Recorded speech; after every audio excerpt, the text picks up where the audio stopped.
এক সময়ের কথা, এক সুন্দর বনে বাস করত এক সুন্দর ময়ূর, যার নাম ছিল ময়ূররাজ।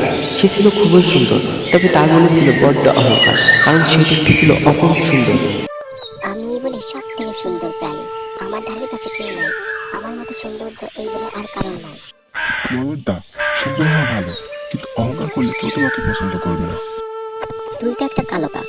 অন্ধকারে তো তোকে খুঁজে পাওয়া যাবে না। তুই কি বুঝবি আমার সৌন্দর্যের মর্ম? শোনো ময়ূরটা, রূপ ক্ষণস্থায়ী, গুণ চিরস্থায়ী, তাই সকলকে সম্মান করো। সকলকে সম্মান করাটাই হচ্ছে আসল সৌন্দর্য। ময়ূরটা সুন্দর বলে তার মনে অনেক অহংকার। সে তো এটা বোঝে না সৌন্দর্য বেশি দিন থাকে না।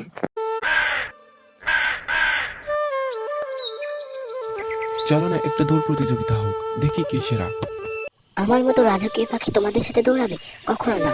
দৌড়ালে আমার সৌন্দর্য নষ্ট হয়ে যাবে। দৌড় শুরু হয়ে গেছে, যে যার মতো দৌড়াচ্ছে, কিন্তু অহংকারী ময়ূর তার অহংকার নিয়ে সেখানেই দাঁড়িয়ে আছে।